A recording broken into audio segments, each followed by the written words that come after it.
This place. This place gets me.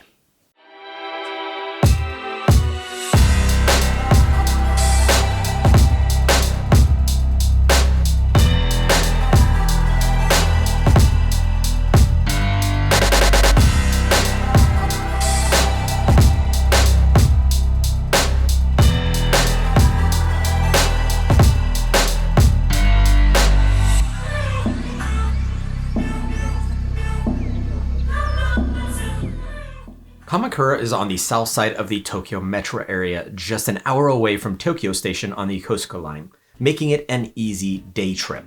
It's a popular tourist town, and the majority of places to visit there are within walking distance of Kamakura Station. Luana first recommended we go to Kamakura because it's such a popular place to visit. It's a cute area with nice temples and scenic views. That was enough to get me there, but what made me really fall for the place was the low-key foodie vibe. One of the first places we came across was Chocolate Bank, a cafe that's hard to miss given its rather prominent front door attendant. While some places put on a big show for lackluster delivery, this place did not disappoint. The chocolate was incredible and the coffee was perfect. Being a chocolate fiend, it was the surprise highlight of the trip for me.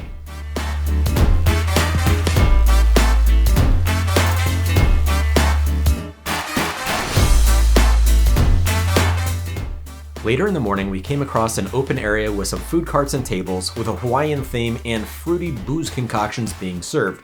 So yes, of course, I got one. The food was interesting and the drinks weren't bad, but it took forever to get them. But it was a nice chance to take a break and do some people watching for a bit. Our somewhat odd food choice for the day was the late lunch we had, which was at a Chinese restaurant. I don't even remember why we chose the place. It was honestly probably the result of some odd craving that I had at the time, but that's what we got. The food was okay, but the Chinese liquor, whatever it was, well, it was painful. Being a Japanese town with heavy tourism, of course there's going to be a temple or two worth visiting, and Kamakura definitely has that. The first we went to was Hase-dera, which sits on the side of Mount Kamakura. There are a few things about Hase-dera that make it interesting to visit. For example, in the early summer, its pathways are filled with hydrangeas, making for a beautiful stroll through the grounds. There's a cave called Bentenkutsu that you can walk through. Just mind your head as some of the ceilings can be very low. Because it sits on the side of a mountain, the views at Hase-dera are incredible. You'll find yourself stopping in a few places along the walking paths just to take them in. And then there are the vast arrays of Jizo statues. When I first saw these little statues, I was intrigued. There were so many of them all lined up, and I could only wonder what meaning they held.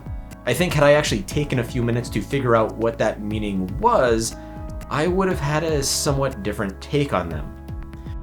You see, Jizo statues are placed at the temple by grieving parents who lost their children during pregnancy or childbirth. On a small scale, every single one of those statues represents the worst for the family that placed it there.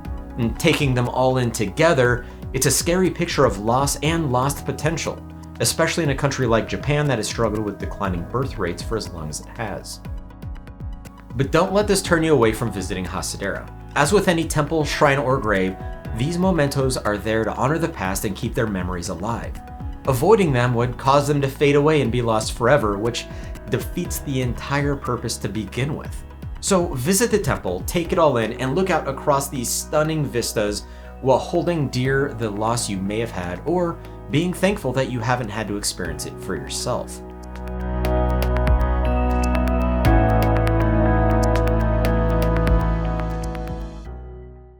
The other temple we visited was Koutoku-in, which is known for the Great Buddha of Kamakura. This statue is made of bronze and is over 43 feet tall when you include the base that it sits on. It's nearly 800 years old and weighs over 100 tons, and it's actually hollow, so you can go inside of it. We visited Koutoku-in toward the end of our day trip in Kamakura, so we didn't go inside, but it is an option. If you want to do this for yourself, make sure you plan in advance by checking the opening times and checking for any potential closures. The Great Buddha or the Giant Buddha Temple is actually just the Buddha, so don't expect a whole lot else. Usually when I've been to a bunch of other temples, there'll be a whole bunch of other stuff to see and you can kind of explore, and that's not the case with this one. So if you're coming to this one, just expect to see the Buddha and leave. And that's it. So we're gonna make our way back. I think we're going back to Yokohama and maybe go for a bit more exploring. We didn't quite finish there though. Just before we got back to Kamakura Station, we came across a food shop that was selling local snacks, some of which we had to get simply for the fun of it. A whole dried squid, for example, made a perfect welcome to Japan gift for a buddy of mine that was arriving the next day. And a package of dried fish and banana chips. Yeah, because what kind of friend would I be if I didn't get these for somebody? So what can I say about Kamakura? It's a quintessential Japanese tourist town that's easily accessible from the Tokyo metro area, so expect crowds.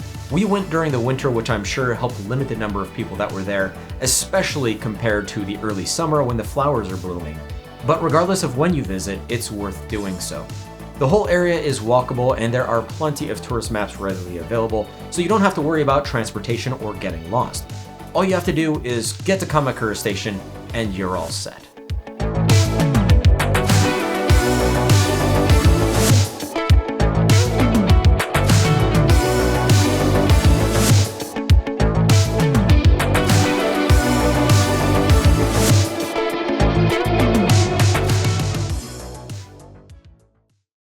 Are you doing bunny ears? I thought you were doing bunny ears. Oh, I don't know if that's gonna work. Can't pinch it that way.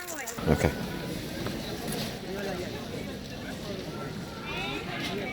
Bigger, bigger, bigger, bigger. Okay, squish.